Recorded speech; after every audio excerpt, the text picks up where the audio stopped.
সময় এখন রাত 3:10 এই মুহূর্তে রয়েছে ঠাকুরপুকুর এসবি পার্ক সার্বজনীন দুর্গোৎসব কমিটির পুজো মণ্ডপের সামনে।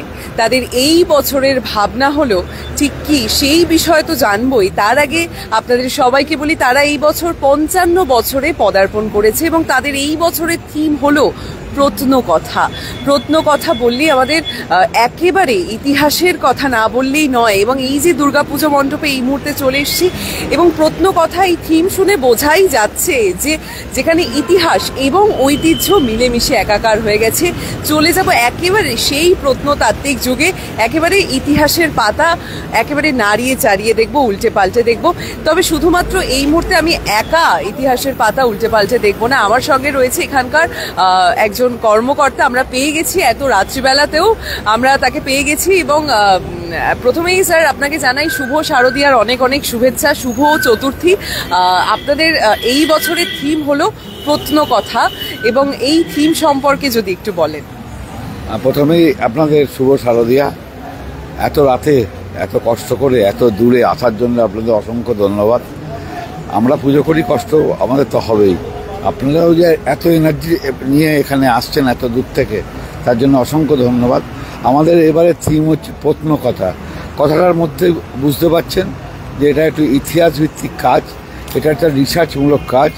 এটা পশ্চিমবঙ্গের পশ্চিম মেদিনীপুরে দাঁতন বলে একটি জায়গা আছে।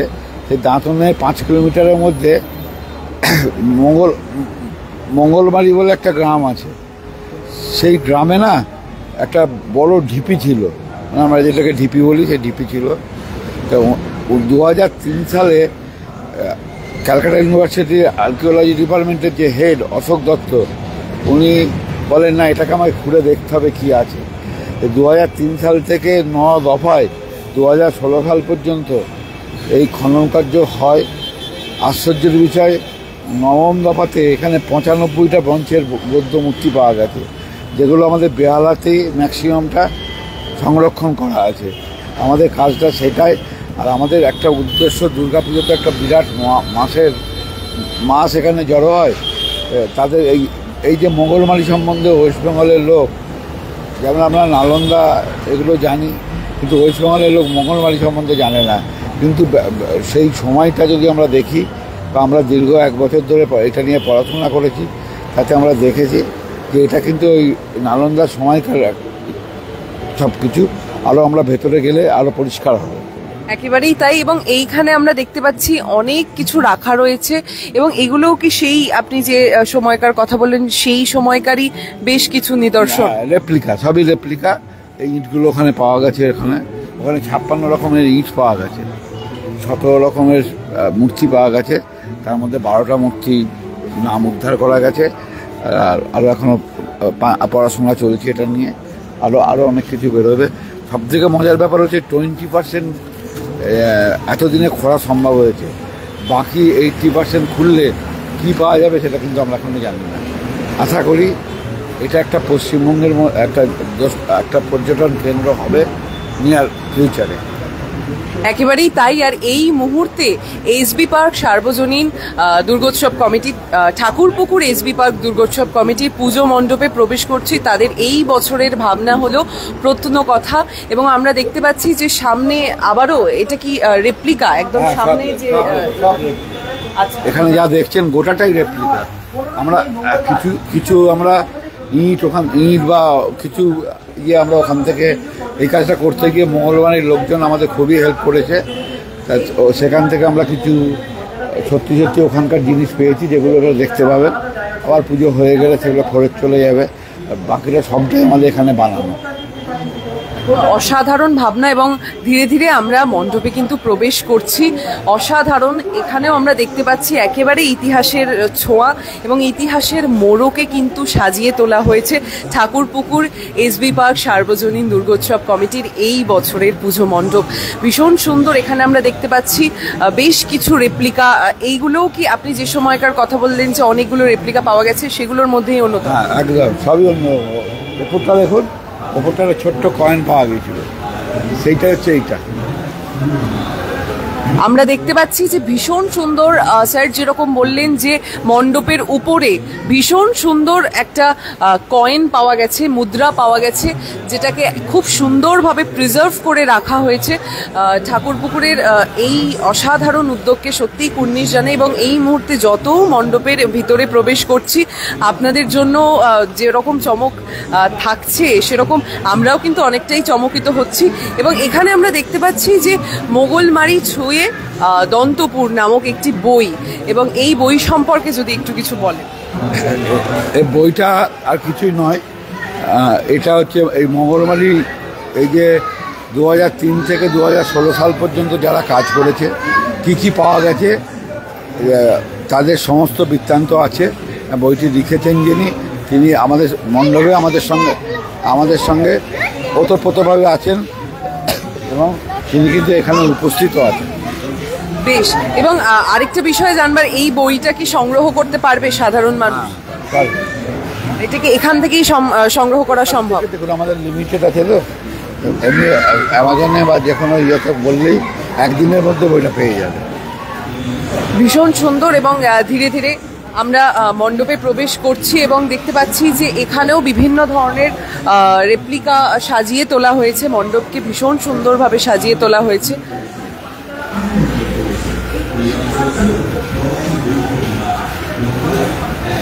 স্যার, এবার এইখানে আমরা বেশ কিছু জিনিস দেখতে পাচ্ছি। আমি আমার ক্যামেরা পার্সনকে অনুরোধ করবো একটু কাছ থেকে দেখানোর জন্য। এখানে আমরা বেশ কিছু জিনিস দেখতে পাচ্ছি, এই যে ছিদ্রযুক্ত নল এবং তার পাশাপাশি উৎসর্গ ফলক, এই বিষয়গুলো সম্পর্কে যদি একটু কিছু বলেন। এগুলো সবই ওখানে পাওয়া গেছে, আমরা তার রেপ্লিকা তৈরি করে রেখেছি। এর মধ্যে যদি আপনি দেখেন, ওই ইটটা কিন্তু ওখান থেকেই এসছে। এই ইটটা প্রায় 1500 বছর আগেকার ইট, কিন্তু এটা দেখলেই দেখবেন মনে হয় যেন একদম শরীরের মধ্যে একটা কেমন করে। আমি এটা 1500 বছর আগেকার একটা জিনিস আমি আমার চোখের সামনে দেখতে পাচ্ছি। মানে এগুলো সবকটাই, মানে সব রেপ্লিকাগুলোই একদম রিয়েল? হ্যাঁ, সবগুলোই রিয়েল একদম। এই যে নিচের এই পোর্শনটা যেটা দেখছেন, এটা কিন্তু খুঁড়ে এই অবস্থাতেই পাওয়া গেছে, আরও বড় আকারে পাওয়া গেছে।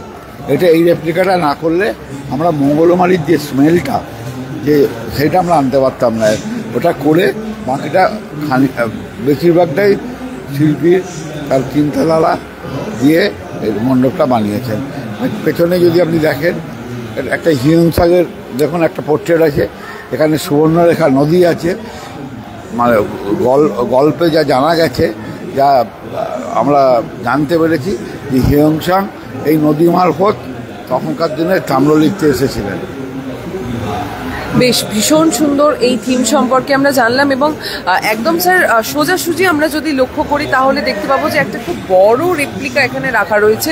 এইটার ইতিহাস সম্পর্কে যদি একটু বলেন। এটা কিন্তু ইতিহাস না, আপনি যদি একটু এপাশে আসুন, এপাশে আসলে সোজাসুজি এখানে ওটা যদি না দেওয়া হতো, ঠাকুরটা পুরো ওপেন থাকতো। এখানে দেখতে পাচ্ছেন ঠাকুরের মুখটা দেখা যাচ্ছে এখান দিয়ে। আর এইটা তৈরি হয়েছে একটা পোর্ট্রেট টাইপের। ওখানকার যা যা পাওয়া গেছে সেইগুলো সব ওইটা কাছে গেলে আপনি দেখতে পাবেন ওর মধ্যে আছে। অসাধারণ। এবং এখানেও আমরা বেশ কিছু ঐতিহাসিক নিদর্শনের কথা, প্রত্নকথা, আপনি যদি এগুলোকে বইয়ের পাতা মনে করেন, আমি বইয়ের পাতা মনে করুন, এই বইয়ের পাতাতে ডিটেলসটা সব লেখা আছে। মানে এগুলো একেবারেই ঐতিহাসিক যে নিদর্শন, এবং সেই সম্পর্কিত যা যা বই রয়েছে, যা যা লেখা রয়েছে, তার কিন্তু ছোট ছোট করে নিদর্শন আমরা দেখতে পাচ্ছি।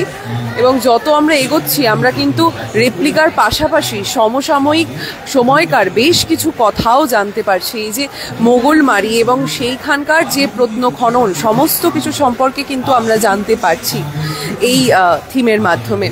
ভীষণ সুন্দর। এবং এখানে কিন্তু প্রত্ন উৎখনন থেকে শুরু করে শিলালিপি সমস্ত কিছু সম্পর্কেই আমরা অনেকটা পরিমাণে জানতে পাচ্ছি। এবং আমার মনে হয় যে শুধুমাত্র আমরা জানলে তো হবে না, পাশাপাশি দর্শক যারা ওপার থেকে দেখছেন তারাও কিন্তু কোথাও গিয়ে অনেকটা পরিমাণে সমৃদ্ধ হচ্ছেন।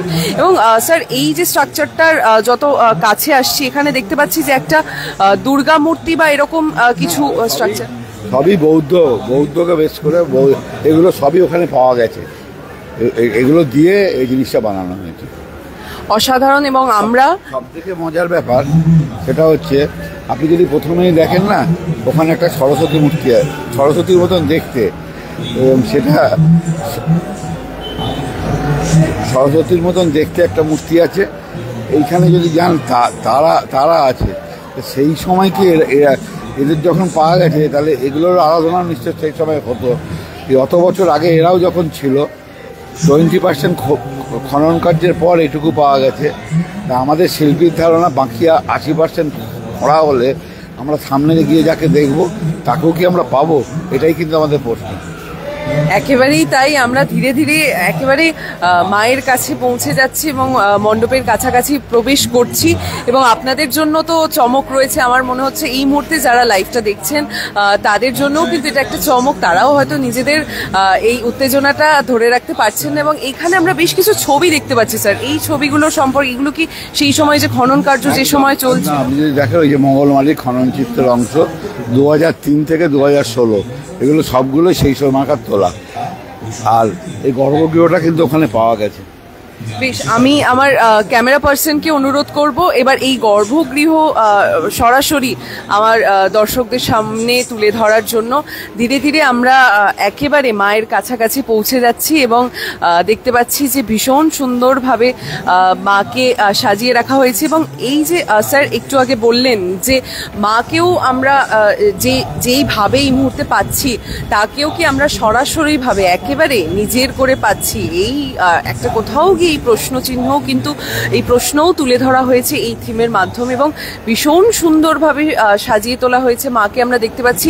আচ্ছা, মানে এই যে উপরে আমরা দেখতে পাচ্ছি যে আরও একটা মানে সুন্দরভাবে যেভাবে সাজিয়ে তোলা হয়েছে, স্যার আমি আপনাকে জিজ্ঞেস করবো যে এই যে আপনি বললেন যে মাকেও আমরা সম্পূর্ণভাবে পাচ্ছি না, এবং এই যে দেখা যাচ্ছে যে মায়ের এই চালচিত্রের ন্যায় যে বিষয়টি এখানে রাখা রয়েছে সেটাও কিন্তু সম্পূর্ণ নয়, তাই না? এবং একেবারেই তাই। এবং যতই অসম্পূর্ণ হোক না কেন, আমাদের ইতিহাস আমাদের সকলের কাছে অত্যন্ত কাছের। আমরা আমাদের ইতিহাসকে ভুলে কোনোভাবেই এগিয়ে যেতে পারি না। ইতিহাস আমাদের জীবনের সঙ্গে জড়িয়ে থাকা, ওতপ্রোতভাবে জড়িয়ে থাকা একটা সত্যি মহামূল্যবান বিষয়, যাকে কিন্তু কোনোভাবেই অগ্রাহ্য করে আমরা এগিয়ে চলতে পারি না। এবং এই যে দুর্গাপুজো নিয়ে কথা বলছি, আমরা দেখতে পাচ্ছি যে দুর্গাপুজোর পাশাপাশি এখানে কিন্তু ইতিহাসের ছোঁয়া থাকছে, এবং এখানকার পুজো মণ্ডপ কিন্তু পুরোটাই ইতিহাসকে কেন্দ্র করে, এবং সত্যি কোথাও গিয়ে ইতিহাস এবং ঐতিহ্য সমস্তটাই কিন্তু মিলেমিশে একাকার হয়ে যাচ্ছে। তাই আমি সবাইকে অনুরোধ করব, আপনারা আসুন।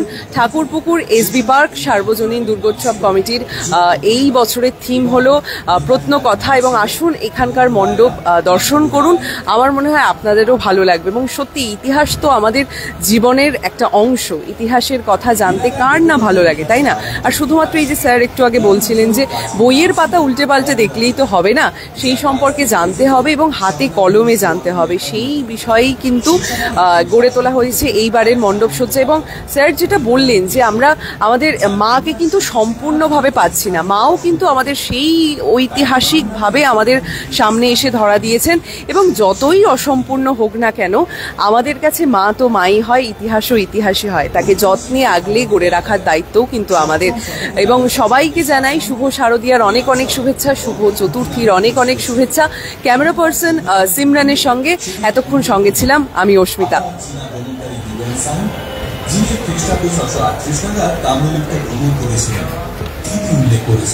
এই অঞ্চলে ছিল 10টি বৌদ্ধ বিহার এবং প্রায় 1000 বৌদ্ধ ভিক্ষু। গবেষকদের ধারণা মুঘলমালি হয়তো সেই তালিকারই একটি। এরও আগে ভ্রমণকারী ফাহিয়ের লেখাতেও এই অঞ্চলের গুরুত্বের ইঙ্গিত